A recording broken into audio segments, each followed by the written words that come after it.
IVM.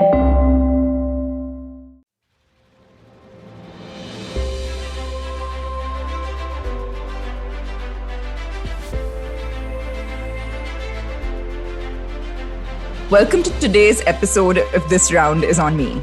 Today, I have a very special guest on the show. I'm equal parts in awe of her and scared of her, and you'll soon hear why. She's a new media ninja. With stints in print, radio, television, events, sports, and music labels, she's always been ahead of the curve, and podcasting is the latest industry she's looking to revolutionize. She's the co-founder of India's largest podcasting network, IVM, or Indus Vox Media, which is also the producer of this show. After making me beg for weeks, thank you for finally coming on the show today, Kavita.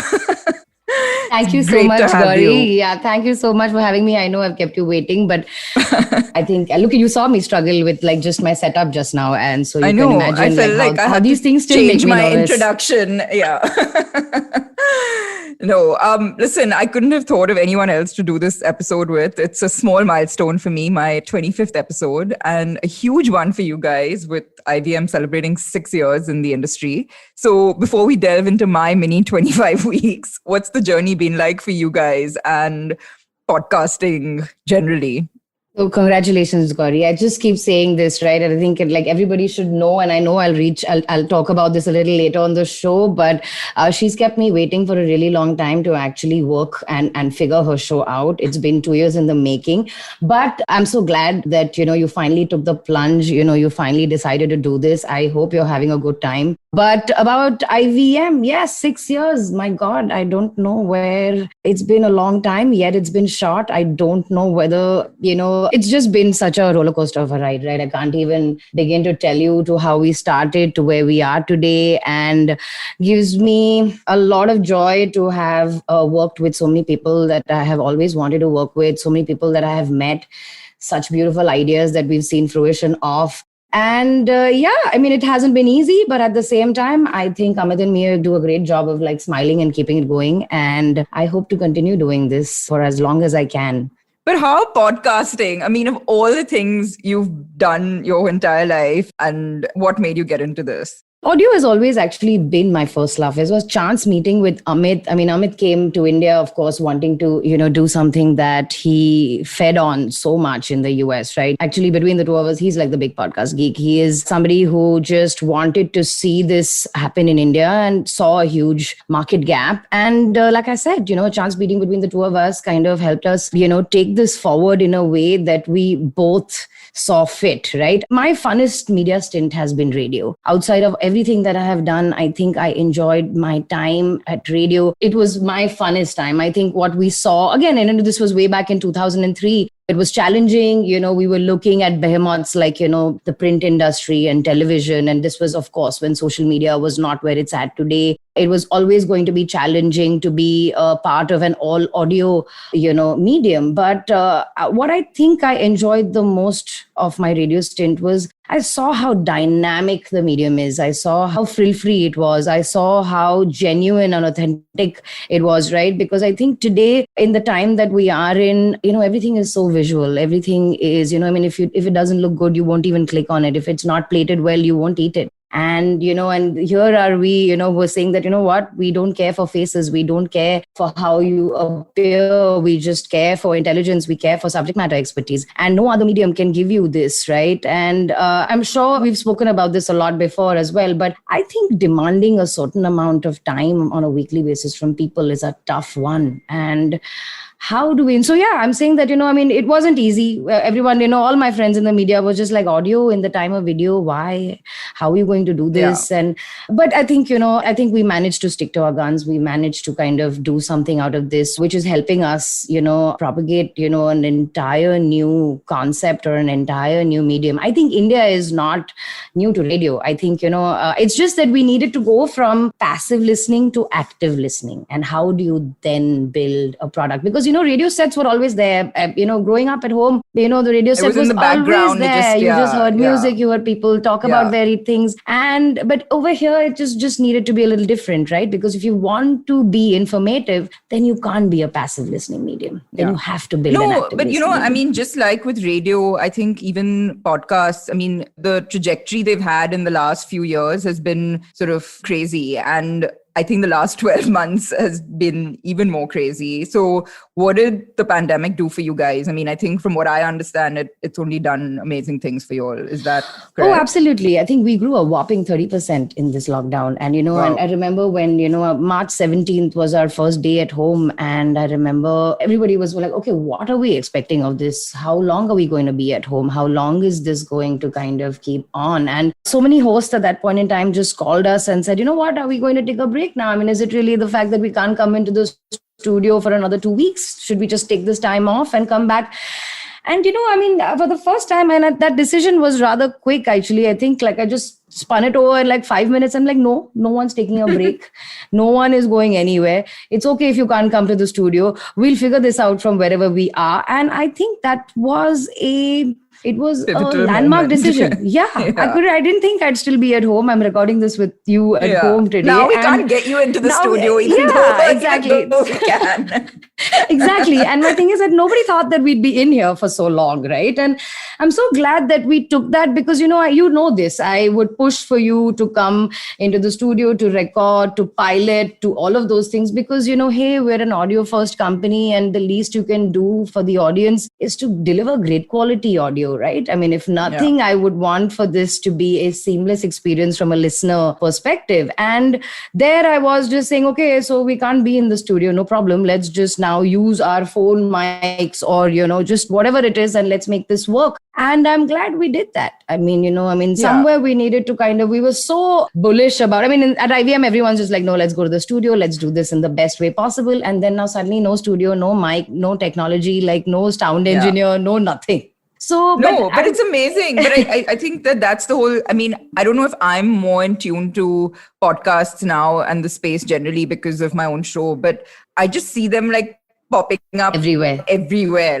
Everyone wants to do it. And that's partly the reason, for dragging you onto the show today is because, we want to kind of dissect this medium a little bit. But it's just everyone's doing it. Now that you don't necessarily need the studio, it's becoming easier to put shows out. And of course, content is relative. The quality of content is relative. But the fact is it's more accessible a bit. But so like you mentioned, fun fact, it took Kavita and me 2 years of drinking a lot of G&Ts and a lockdown to finally get this show on the road.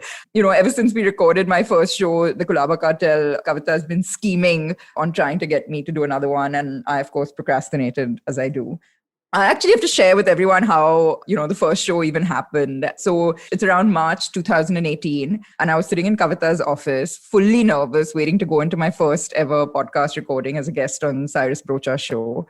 And we got chatting. And in those few minutes, she managed to extract out of me that we had just signed on a new restaurant space.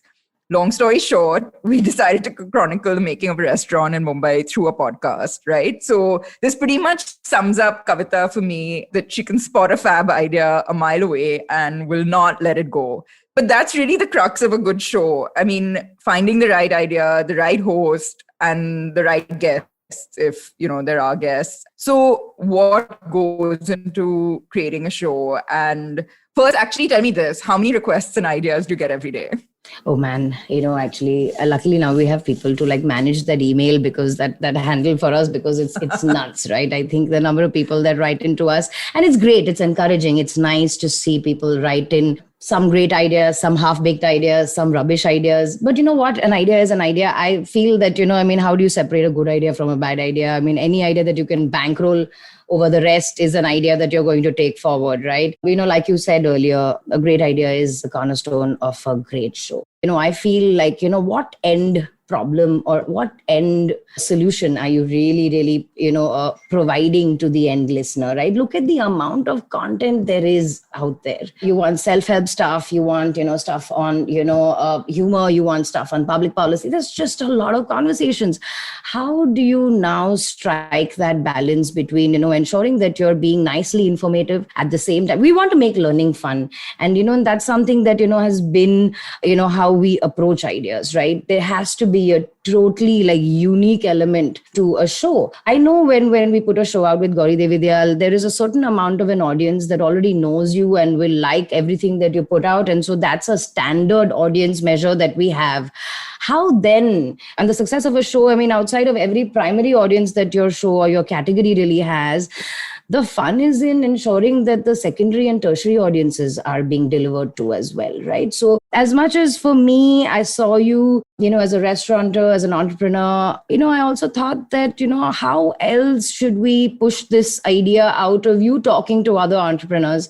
And how are we going to help you learn? And of course, in turn, the listener learn along the way, right? At the end of it all, why limit only to F&B stuff? Why limit only to the category or the business or the genre of business you are in? And, and it broadens the idea and the angle a little bit. It allows you to be a little more curious and vulnerable because, what are the voices that we want to put out here? Why do people like to listen to you? Because they're learning, not just learning, they're also learning from all the mistakes you're making. And if you have the ability to talk about your mistakes while you are talking to varied people while you learn, I'd much rather learn things this way than read it in a book, which is going to be the sacrosanct way of doing things in a singular fashion. I think that there's no one way to do anything. That's why I love putting out ideas that showcase multiple aspects of a host. But, so I have to admit, my whole reason for doing this was, I hadn't thought of it that way. Mine was to just get away from work and do something different. But, you're absolutely right, because now when I listen to other shows, I either continue listening to them because it just feels enriching in some way. And, it's like, should I give my time to reading a book or to watching something or listening to a show? And, this is one of these conversations that we had at the beginning of this year when we were reflecting on, what's worked and not worked for the show that we just started. And one of the interesting elements that you brought to my notice was bringing more of myself in the conversations to share, my personal stories and experiences. And after all, why should anyone tune in to listen to me of all people, right? That's the whole point. And I didn't realize that was equally important along with the actual topic of discussion, with guests. So what you're saying is that it's really important for podcast show hosts to be open and vulnerable in sharing their side of the story. Is that right? I think you have to bring a certain amount of authenticity, right? Any medium. I heard you speak to Pooja Dhingra on your show as well. And, you spoke about just authenticity in putting stuff out there. My thing is that, how are we going to put out a certain side of your personality that is actually your real personality on a daily? Things make you nervous. Things make you think about things maybe 10 times over. As you know, I'm sure you feel like you're writing the rule book somewhere in the business that you are in, because, probably there never has been run a restaurant in the way that you do things or, all of that. I feel like that even about IVM, right? We're writing the rule book as we go along. We don't know. We're experimenting. I allow people to kind of have their little moment with their show, while they start getting comfortable, right? And you've seen me do this in the sense, I've allowed you a certain amount of time to be okay, I think now I'm willing to accept, what Kavita is saying, because, I understand that, see, if you're not having a great time doing what you're doing, that's a tougher challenge for me. Yeah. Because I can hear it in your voice. Exactly. I can hear it in your voice. And, and that's something that I have to allow you to kind of feel okay, I think I'm willing to take some feedback, or how do I do this? So you feel the discomfort to get more comfortable. Absolutely. Yeah. And, and my thing is, see, I can get you to walk the walk, but eventually you'll need to do it yourself. Understand that your voice is your voice. And it's sometimes when I'm actually pitching shows to people, and I've said this again before, it's like one therapy session.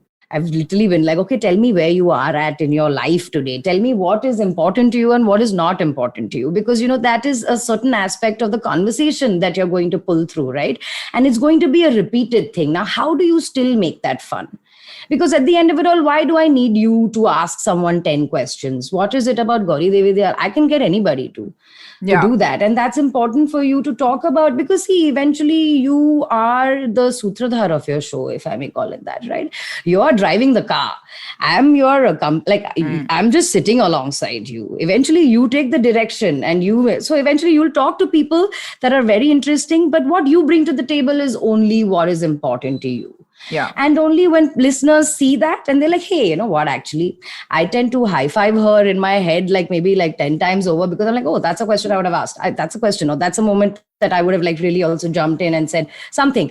And that relatability is what makes you important to them. Because but how do you identify someone who's going to, because there seems to be some weird magic wand that you have. Yeah. Because I mean, literally we met that one day for the first time. Yeah. And I was there for half an hour. I mean, you may have read about me or I don't know, but we literally never spoken before that. And you committed, we committed to doing a show together by the end, before I walked out of that office. So how do you do that? I think that I'm looking for genuinely fun, informed, and intelligent people. That is a standard thing, right? I don't think you're capable of having a 45-minute to an hour-long conversation with anybody if you didn't have things to say about. But at the same time, there's a little bit of a vibe. And I know it sounds like a little very, what is it? I mean, at the end of it all, how else, if you're not having a great time chatting with me for half an hour, I don't think you're going to continue doing this. So I think there has been a little bit of my personality as well, because yes, I have a little bit of my finger on a certain kind of pulse. I can see how you're handling, how fun are you in life, right? What are the very things that challenge you, and how are you approaching things? And in a half an hour conversation, I might be able to tell some things that are going to actually help me work with you. Because I'll be honest, if you're somebody who's not great with feedback, how am I even going to tell you what you should be doing, right? And now if you're not somebody who is great at it, I will avoid you with a barge-pole. This is why I said I'm part scared, but this is exactly the reason why. No, and you've heard me. You've had me call you and say, do this now, and I want you to look at this angle, and I'll give you the opportunity to stand up and fall and stand up and fall. And at the end of it all, I'm listening to you. I can tell what you're saying. I know you better. Yeah. So I'm wondering why you're not. Yeah. It's just I know.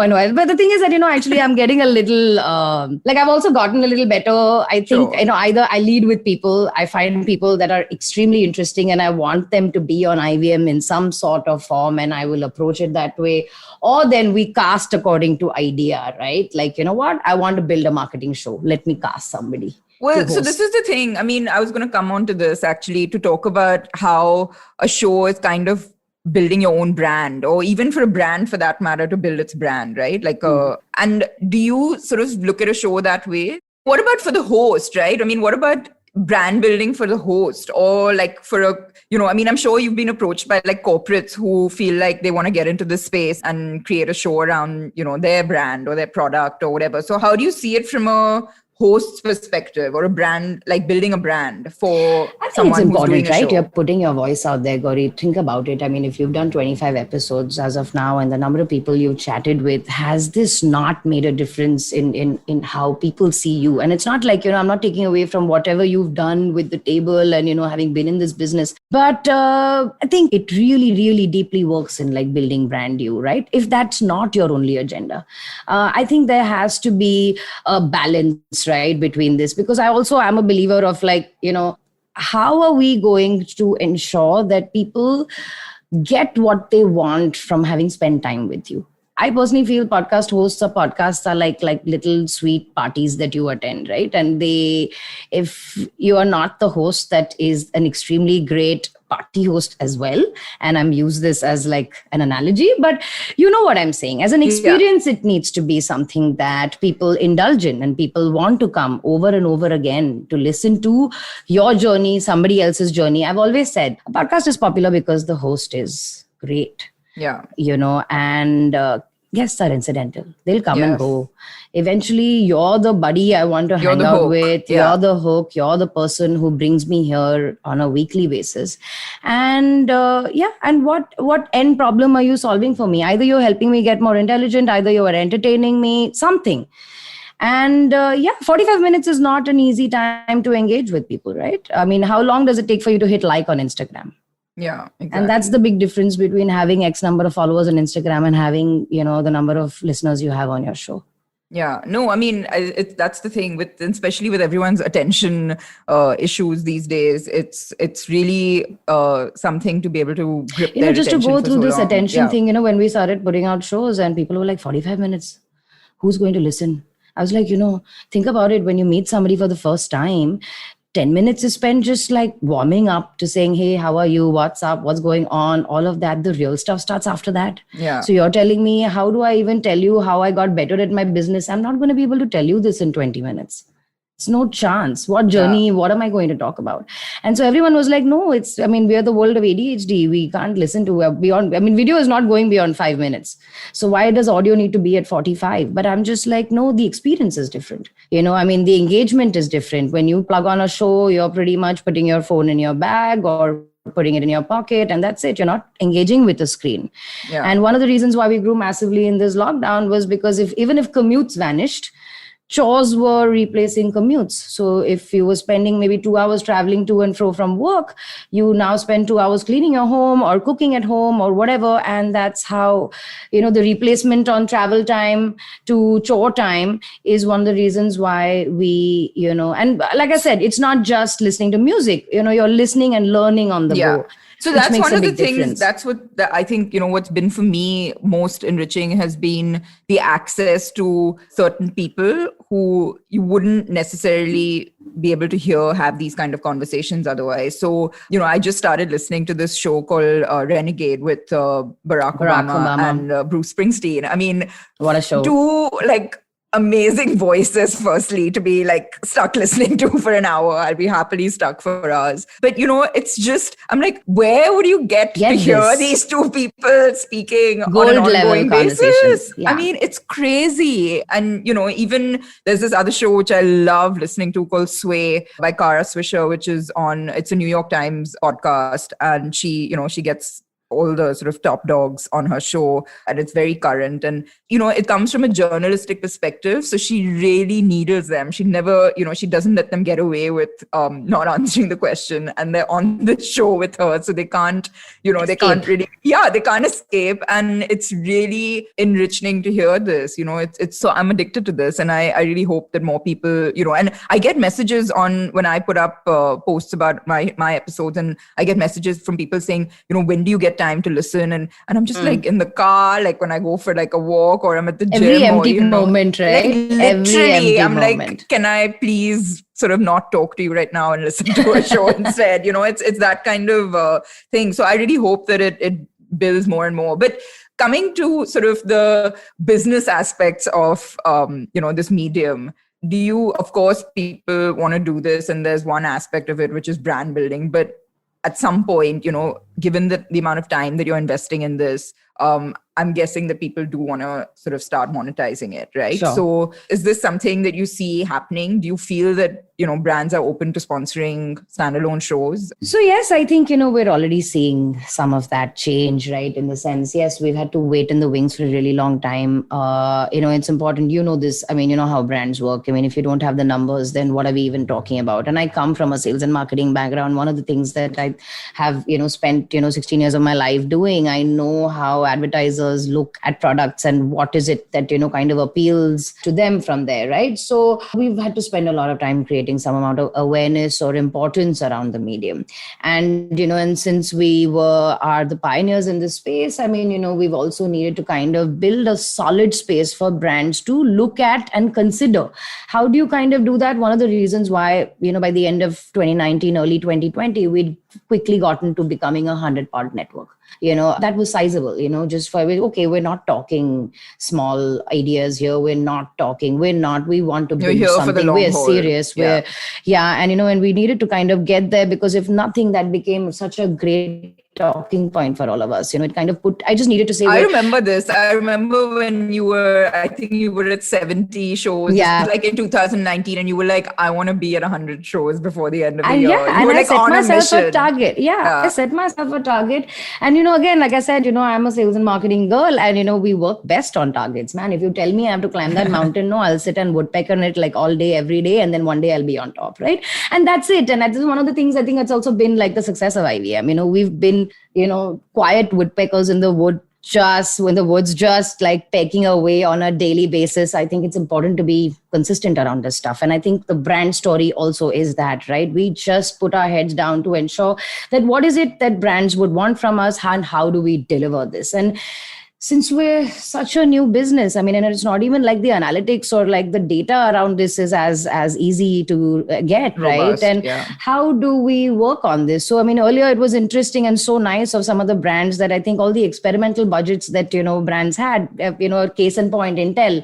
Just that, when you have like senior teams in an office like this who are big fans of you, they're just like, hey, you know what? We don't know, but we think we want to invest some money and let's just see how this. And it's been great because for me, I wouldn't have had Intel, what a great brand. I think for me as somebody who recalls that brand with like the best like sonic branding, right? Like, I can hear the Intel tune in my head and, for an audio network, that was great. But very recently, of course, I think the whole, and I know I'll touch upon this later, but, we partnered with Pratilipi late last year. Yes, and, it's just helped us create an impetus. How did you do this M&A deal in the middle of a lockdown? Like how? Surreal. Surreal is an understatement. I never in my life thought that one day you'd build a product I feel like I'm a little bit on the fence where the social media and the digital stuff is concerned. But I did not think one day that I would be sitting on a Zoom call trying to find investors for what we've built, right? And here we are, Amit sitting out of his home in South Bombay, me sitting out of Juhu, and our partners sitting out of Bangalore.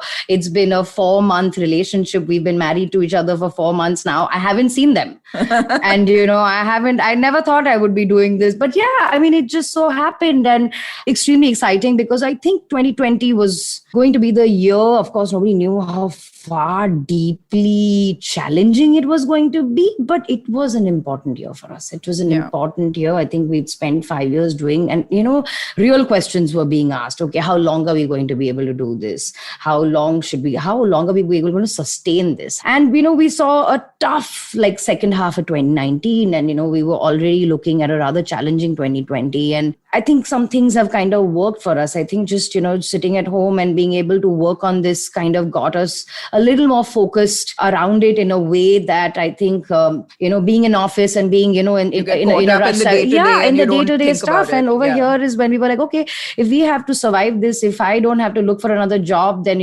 let's just put our heads to this right now, right here and do it. But great partners. I don't think Amit and me could have asked for any better. Isn't that a sign of the importance of this medium that, if investors are looking at this, that this is the medium to be looking at now? So I feel like, of course, so see, they're not a VC firm, right? VC firms are still looking at us suspiciously, wondering, we don't know. There's no video. How are we going to figure this and all of that, right? I think over there. So let me give you an idea about what Pratilipi does, right? Pratilipi basically is a platform, is a writer to reader platform. Basically, like they're the YouTube for writers or authors. If you're an author sitting far out in any part of this country, how do you get noticed? Where do you publish your work? How do you do this? So this is where, they began, and they're also a 6-year-old organization, but, grew rapidly in a space. And so we're very, very, diversely different, right? They're a platform where like a curated place for all things audio from a content and conversation perspective. But I think what is exciting for us is, they don't do what we do and we don't do what they do, right? And so there's a lovely yin and yang situation because, there's so much for us to learn from them and there's so much for them to learn from us. And so this is like a marriage of like I said, a time where, and it's the great thing that, like their heart is in the right place where the business or where the medium is concerned, right? Which was important for us. I think for us, when we got into the audio space, we knew we wanted to be very different from radio. We knew we wanted to kind of cater to a completely different audience. I love radio, but I'm saying that, it was something that I thought that radio was missing in our country. It had certain limitations. Absolutely. Sure, yeah. And, but at the same time, I think it was important for us to partner with people, that want to take the audio medium forward. This is what their focus is on as well, right? And they're big champions in like the regional the market, and and that is something that I think we will definitely learn from them, because that's also what we intend doing, coming forward. We're in 2021 today, or even in 2022, right? Big focus on regional stuff. Isn't one of IVM's top shows in Tamil? Yes, our number one show, actually. Your number one she show. beat That's Cyrus amazing. as well. Yeah, right. And it's a single voice show. It's a short format storytelling show. Amazing. And we met her quite by chance. And if we kind of, and there she is, like the leading podcaster of this country. And she sits out of New Bombay, doesn't have an What's Instagram the show account. Called? It's, of course, she's on her second show now, which is called Sivakami in Sabatham. But her first hit show was Ponniyin Selvan, again, classic story from Tamil Nadu. In fact, Mani Ratnam is currently working on a movie that's based on the same story. And so I'm saying that extremely popular storyline anyway. But the thing is that there are so many Ponniyin Selvans. There are so many. I mean, my God, if you go look for Ponniyin Selvan. So what did she do different? Actually, like I said, I think, what she did was she took the story and she applied her own take on it. And that's what makes it truly her show. Because she's not reading the story out. Because what's the big difference? Then I could get anybody to read it out. Then you're an audiobook. But she basically is rewriting the story to kind of adapt to what she sees in the world today. And I remember 2-3 years ago, and I think we had a round of elections, and and subtly through this whole story, she even made sure that she was telling everybody, I hope you're taking time out today and going and voting. And that's, the social impact that you create from something like that, right? Which is fantastic. But like I said, lives out of New Bombay, no Instagram account, no social media whatsoever, but she's India's biggest podcaster. Amazing story. So tell me, does IVM think of itself as a podcast platform or a content platform? So we're content first for now. We are known for, I don't think people know us for like the great app experience on IVM. It's not bad, right? It's eventually, if people know us or if we've stood out in conversations, is of the kind of shows we do. So yes, for now, we want to lead with great ideas, right? I think one thing that has helped us grow phenomenally is that we've managed to put ideas out like fearless. Like there's nothing to lose. There's really nothing to lose. I think even the audience expects this from us. And every time we put a new show out there, I think we always tell everybody, hey, we're experimenting with this new thought. Happy to entertain all kinds of feedback. You want to throw shoes at us? Fine, I'll try and duck. But you know what? Let's just do this. And it's great because, people really also think that, their opinion is of value. And, and how they give us feedback is of value to us. And that's how we've learned. Yeah. No, and it's amazing that you can do that, right? I mean, how many businesses allow you to do that? I wish I could say I could do that, but, without sort of spending loads, that the fact that you can really have fun. And also, what I've learned in my business is that often what we think is the need of the hour or what people want is not actually what people want. It's what we want. And yes, that's important sometimes when you're, designing or you're creating a restaurant story or a brand. But you have to find that balance between just creating your own little cocoon of what you want and what actually your consumers want. And that's why it's so amazing that, in a much cheaper form, you can experiment. Absolutely. I think, I can experiment that much, because this is not a function of money, Gauri. It's like you threw one like very average croissant at me, and I'd be like, I spent a lot of money for this and how dare she, right? But I'm just saying currently our content is for free. Yeah. So the love for it is also comes from there, right? Like, wow, you guys, like, I mean, in the lockdown, right? The love we've got. Like, oh my God, they're like, man, you've helped us keep sane. You've helped us like, just do our, it gives us like the normalcy around our day. I might not be listening to my favorite host while I'm driving to work, but just the fact that I can hear his voice. We got a lot of love in this lockdown. They were just like, thank you so much for doing because now I don't care about audio quality. I don't care for one pressure cooker whistle in the middle of the show. I don't care for a weeping child in the middle of, I just don't, but I just want my fix. And that is, and it's one of those things, right? Yeah, like I have to say, like, products. I stopped trying to get like Diya and Jay to stop banging doors while I was recording. I was just like, this is the sound effects. Sacrosanct time. This is time for me to not switch like doorbells off and let me just like focus on this. But yes, I think that was it. We just wanted to put a certain kind of voice there and be consistent around it. So, talking a little bit about the trends that you see in this space, do you feel that bite-sized content will work better, or the long format detailed conversations sort of create more of an impact? So I'm a big fan of long format conversations. That is me, right? But yes, of course. I mean, when we started building bite-sized short stuff, like short format stuff, I mean, that was our gateway drug. It was easy for me to lure someone in to say, hey, you know what, if you think you can't do audio, because that's like a big change in habit, right? Because everyone's like, oh, I haven't really I don't actively listen to things, right? It's not a thing that I do. But, so it's easier for us to kind of get people hooked onto short format stuff. And that's why then a lot of the self-help and, and all of those kind of things, like for example, the habit coach. Yeah. That was again a chance idea, right? But again, it was about, we didn't want to be smug about good habits are good habits. No, I mean, everyone's struggling with trying to figure out what a good habit or an averagely good habit is, right? But let's just tell you how things can be better if you plan things a little bit. That's all. So how do you so again, even the nature of the tone is important, right? Because it's so easy to piss people off. I would hate it if someone just told me you know what, actually you are living a failed life because you don't wake up early, and I'm just like, no, I did not, but stop being my mom, whatever, right? But how do you blend that? How do you tell someone that what, life is going to be better if you do this like this? And yes, short format for us, I mean, of course, but at the same time, big focus on regional stuff for us. I was just going to come to that. I mean, I think I sort of hear this even when it comes to video and OTT, etc., that regional content is growing even bigger than sort of English content in India, at least. Absolutely. So, is that something that you see happening even in the podcast space? Absolutely. I think the English audience today has a problem of plenty, right? Gauri, look at it. Look at the amount of places we can go to get entertained, to feel entertained, to whatever. Just look at it. Whether they're video platforms, movies, music, name it.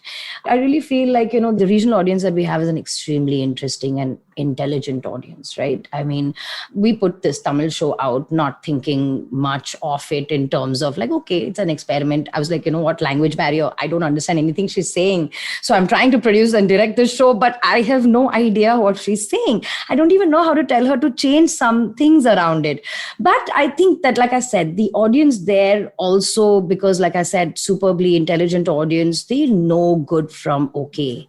And, and how to make that decision, right? And that gave us such a great insight into also really deeply loyal audience, because you're not flitting from one show to another, to another, to another. But I'm saying that at the end of it all, what you get from one is what you're sticking at.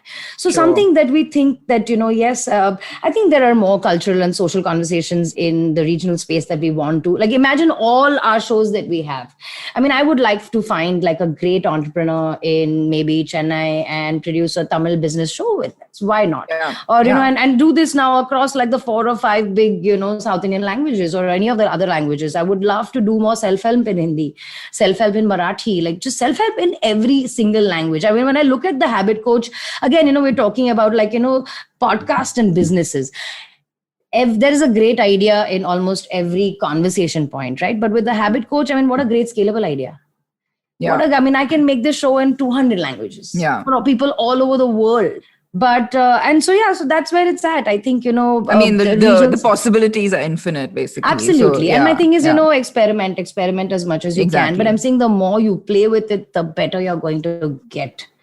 Yeah. We work with some limitations. I wish I had more money, to tell people that come host a show. I mean, that would just be so much easier, right?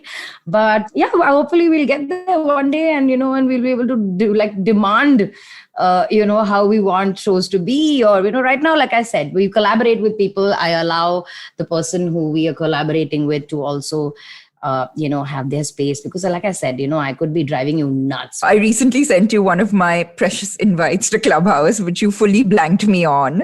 So should I read into that about your view on the app? The way I think about it is that I don't see it as a threat, only because, like you said, it's live content, right? And the whole beauty of podcasts is that you can listen to it anywhere, anytime. Yes, shelf life is important. You don't need an iPhone or an iOS device, so huge thing. But more than that, what it does for me is that it reinforces audio. Audio is the way absolutely forward. No So doubt I think about that it's actually, it's doing its thing, but it's a great, it's just basically reinforcing that audio is where it's at. Is where it's I at. hope so. Yeah, like I said, because like the more the new people like jumping onto this is going to be exciting. I'm not like throwing this out of the window just yet, but I'm just like, for whatever little I know of it, seems a little bit of a walled garden. But yeah, leading with audio, is exciting, and let's see how that and where that goes. So what are some of the tips you'd like to give an individual or a brand, who wants to get into or wants to produce their own or launch their own show? Give us your top. I think focus on your idea. I think your idea is where it's going to be at. A lot of people send me ideas where, they probably think a great show idea is probably what they can do on one episode. And I'm just like, okay, so what beyond that, right? How can I keep doing this over and over again? And of course, you see ideas. I mean, the Kalaba Cartel could not have been an endless show. It was going to be a magazine format, 10-part series on, addressing the 10 most important things about building a restaurant in a city, right? So it was always going. And then, of course, we keep adding addendums to that, right? I mean, every time. So that's something that you can do. But with This Round Is On Me, remember I said that, this has to be an endless show. Are you learning any lesser on a week-to-week basis that when you talk to people in new spaces, you're going to be running out of stuff to say? No, you're not. Because on a weekly basis, you're learning more. Your journey is getting a little more easier for you to talk about, right? I mean, I get asked this question a lot. I mean, Kavita, you don't host your own show. I just feel like I don't have enough things to say about anything. And so my thing is that at the end of it all, yes, it's a little, I don't know if I'm answering your question in terms of like what you're really looking at getting from me. But I think that there is, a good idea is a good idea. And, I think that be okay with feedback. Yeah. Be okay with, being sitting on a debrief session and being told that, okay, we need to kind of, I need your brain to work a certain way. I need your heart to work a certain way. I need your mind to work a certain way. And so it's not an easy conversation. Yeah, I think one of the things that of course you have to have the ability to hold a conversation. That's kind of a given. But I think the most important thing that you said to me right in the beginning, which has always stuck with me, is that why should someone give 45 or 60 minutes of their time to you every week? Like, why? And so, that's pretty much. It is an important one. And tell me, I mean, has that not like helped you understand what quality you bring on every episode you do, right? Absolutely. I mean, I think that it's, it doesn't mean that every episode is for everyone, but whoever is listening to that episode should leave that feeling like that was time well spent. There was value in this. There was value in this conversation. There was value to have heard her say what she was saying. There was value in the kind of guests you're bringing in. Yeah. What is that level of conversation? I heard your AD Singh episode, right? And, just again for the audience, I had no idea that the table was going to be completing 10 years of its existence in Bombay. And, what a landmark event, because what a landmark restaurant. And I saw this on Gauri's social media handles, and I'm just like, hey, 1 minute, why are we not talking about this anywhere on her show? And my first reaction was to call her producer and be like, okay, tell me what her next guest is and who are the next 2 weeks, who are the people that are featuring on her show over the next 2 weeks? And she gave me an idea, and I was like, okay, we need to move this on the side. And I remember picking up the phone and calling you right there and telling you that, what, we need to talk about this. Who can you do this with? And then you told me, oh, what? The Olive is now celebrating 20 years of its existence in this country as well. And so I was like, let's call AD Singh, let's do this. I thought that was one of the most, I mean, I have goosebumps, like, just talking about it right now, but I thought that was such a great, like, genuine conversation between two people who've been swimming a certain kind of sea, right? He having done this 20 years ago, you having done this 10 years ago, and we all know Gauri doesn't come from this background. And that was an extremely interesting thing about you that also appealed to me when we first met, right? Because I was like, oh, here is she's running this big, like, restaurant or whatever, but can't cook an egg to save her life. And that is when you separate, like, the art from the artist, But that is true, right? I was like, wow, there she is, can't cook one thing, but whatever, like, he runs like one of like Bombay's best restaurants. And look at the reaction you got on that episode. Yeah. you got handwritten letters and all. Yeah. I mean, I'm just like, who takes that time out to do that, right? This is fan No, made. I think that's the thing. Like, I think, it was very exciting, I have to say. Yeah, and I'm saying that is actually catching and quickly catching on the pulse of where you are at in this moment, at this time. I think that if I have to say, if that's the one thing which I'm still kind of figuring out is, someone that you might be like, oh, but why would anyone want to like listen to us talk? And then actually you have no idea that, there are so many people who, like I said earlier, right? You get access to hearing people who you wouldn't normally be able to hear, or you only read about in like articles, and to actually hear them speak in a very sort of candid conversation is, such a privilege, really. Absolutely. So, I mean, we got to hear two people talk about their big restaurant journeys. I mean, you have no idea how many people look up to you in a way outside of you being cool people, but just what you guys have done in this space, right? How do you capture that? And that's why I'm always telling hosts that they need to be in the moment. Think of where you are at this point in time. Because you know what? That understanding of that is going to help you deliver a conversation, because it's so fresh on your mind. You are feeling it at that point in time. You are, you're already. So how do you capture that? And so usually that's why then I'm like stalking all my hosts on social media, because I'm just like, oh, there's a moment in a life we must totally capture. There's a moment in his life, oh my God, why are we not doing this? I'm blocking you now. But see, I got you to get like handwritten letters. I know. This is the voodoo that you were talking, the juju, or rather whatever that you were talking about, your magic wand. But just flipping it, and because obviously, lots of people are going to be listening from the podcast world, I'm sure, I hope. What are some of the tips for producers who want to launch a great show and produce a show? There's a lot of work, and I want to get there at some point in time, right? I want to do better editorial work. And for that, a producer, like a TV producer, like, when you're a news producer, you're on the ball. You're a journalist yourself, actually, to kind of be able to deliver good news from bad news and, all of that. Right? And this, I'm talking about my generation of journalists. I don't know what people are doing right now. But I'm saying that there is a certain kind of, like, in terms of how I would want them to be more involved, right? I would like for them to please understand what is a certain requirement from a content perspective, have their, finger on like the general, of what's going on in the world.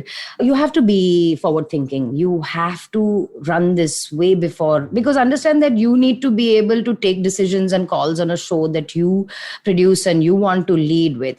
And I would like to actually build a team that is also stalking y'all as much as I'm stalking y'all, and I want them to breathe, what is it that y'all are doing and where there is a great content angle, right? When you're doing something that's pioneering, it can't be for the short term. It has to be something. Change doesn't happen quickly. Habits don't break easily. You have to be in it for the long haul and be patient. I mean, you're moving from being a sprinter to being a marathoner, right? I mean, you just do this daily, on a daily basis, not get bored, not get like, worried. And, and I'm not saying that, we were worried. I mean, I'll be honest, we were worried about like how we can take this forward. But again, I think it just, like I said, we played a rather open game, and we are benefiting from it. I mean, like I said, all our show ideas are actually just common sense ideas.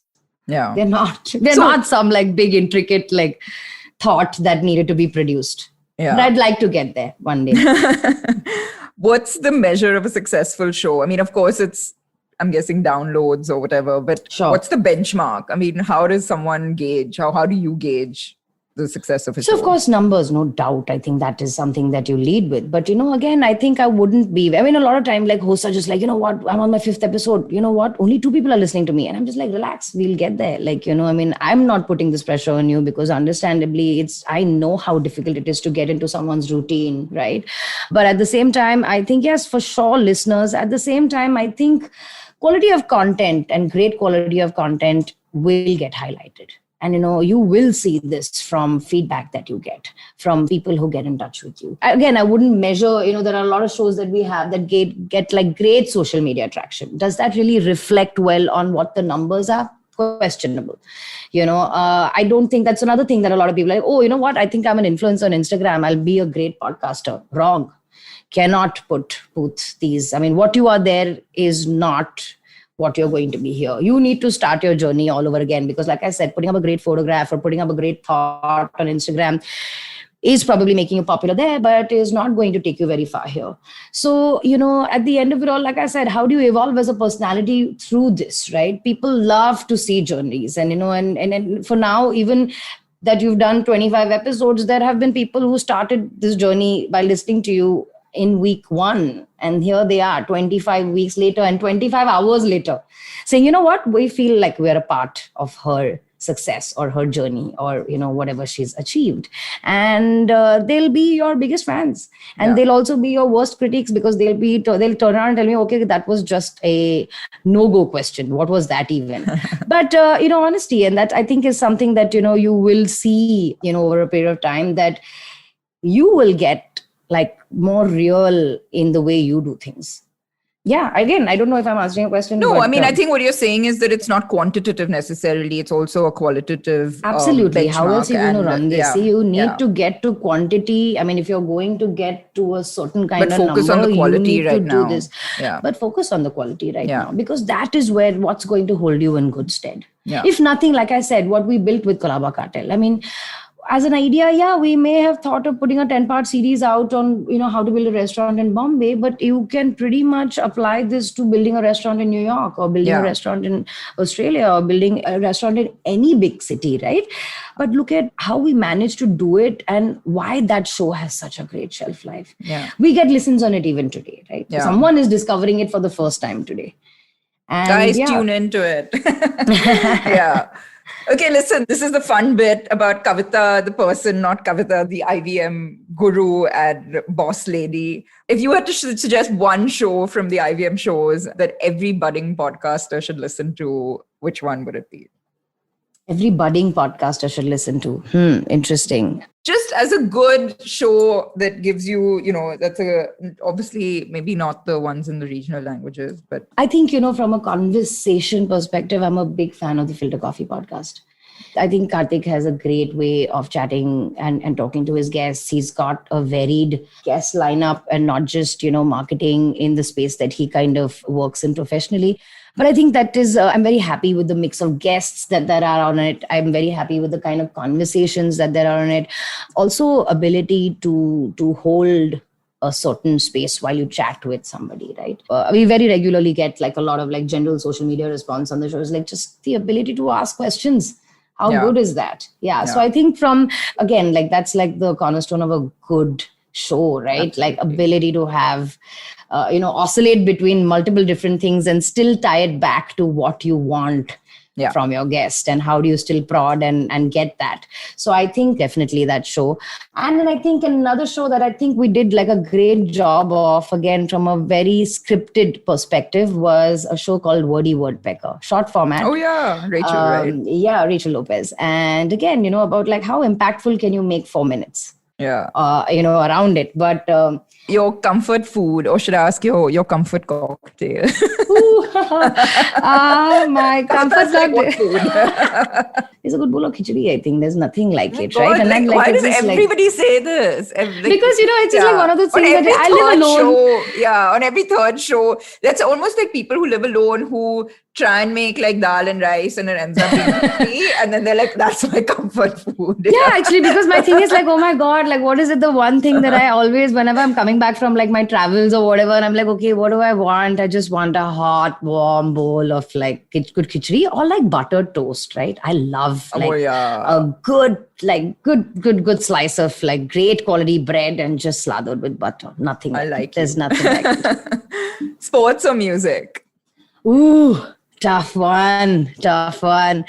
I've grown By up the way, for both. those of you who don't know, like she's obsessed with cricket, with like I think any I love competitive sport. I mean, I think every time I've been, say speaking about sport on say whether I'm on a panel or whatever, I'm like, I feel like sport is an important aspect of people's lives, right? I think all the personality building that you have ever needed. It was exactly that. It was like there's so much character development that happens. Absolutely. I mean, absolutely. And I feel like that. I've played competitive sport when I was in school. I played 3 nationals and, it was interesting to kind of be on a sporting field, man, there's no time for you to be sad. Hey, but there's you no also time play to the double bass, don't you? Yeah, I play the bass, but that I started actually 2 years ago. And that was again an act of disciplining, like to sit in one place and follow what you're doing, because otherwise my job requires me to be walking around all the time. I'm just spending all my time and exerting all my energy doing this.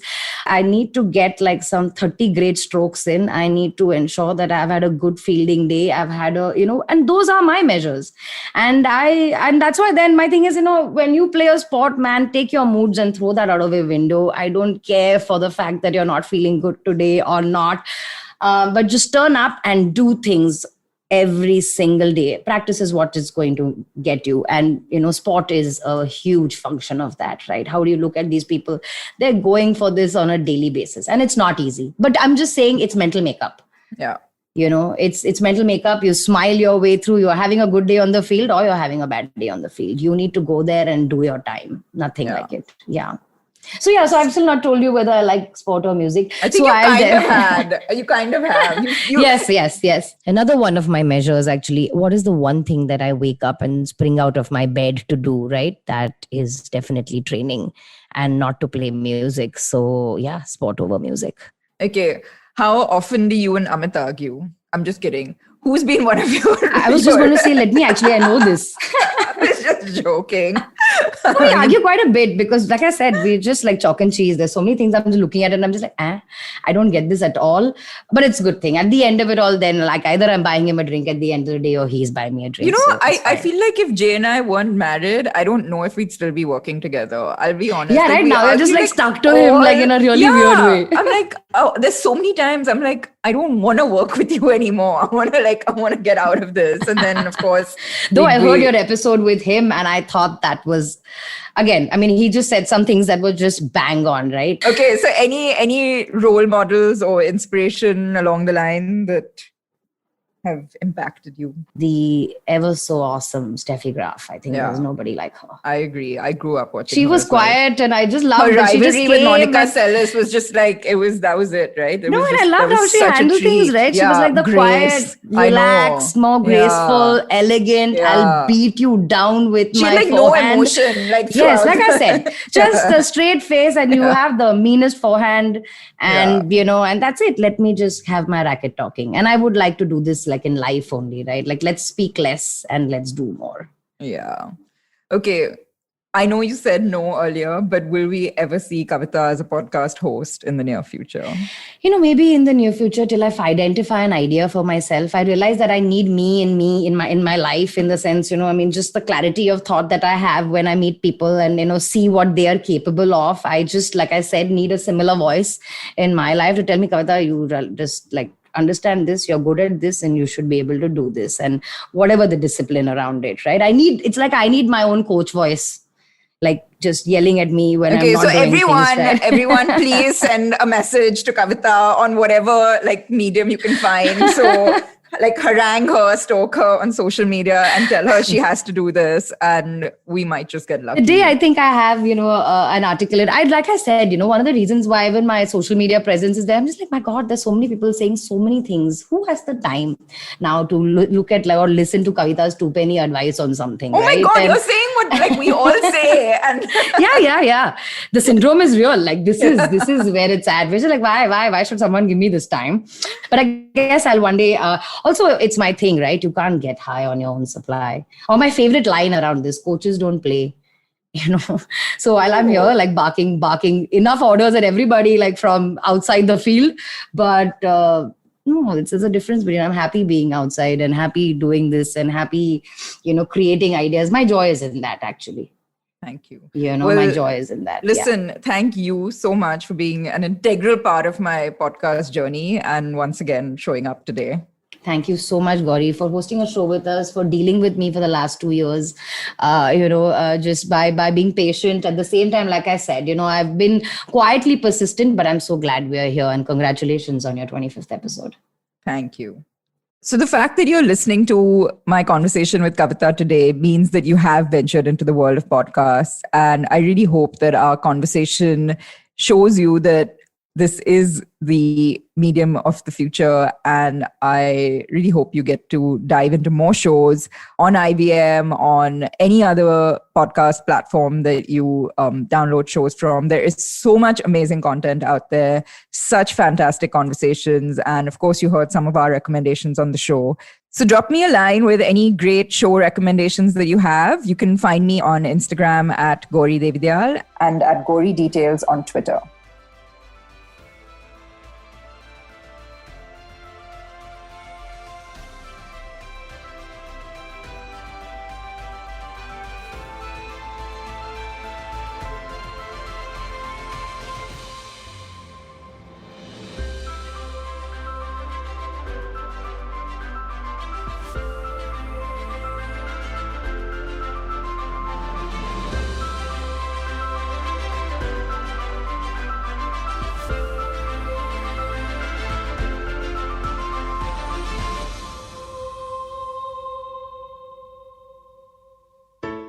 I hope you enjoyed that show. If you aren't following us on social media, please do. We're IVM Podcast on Twitter, Facebook, and Instagram.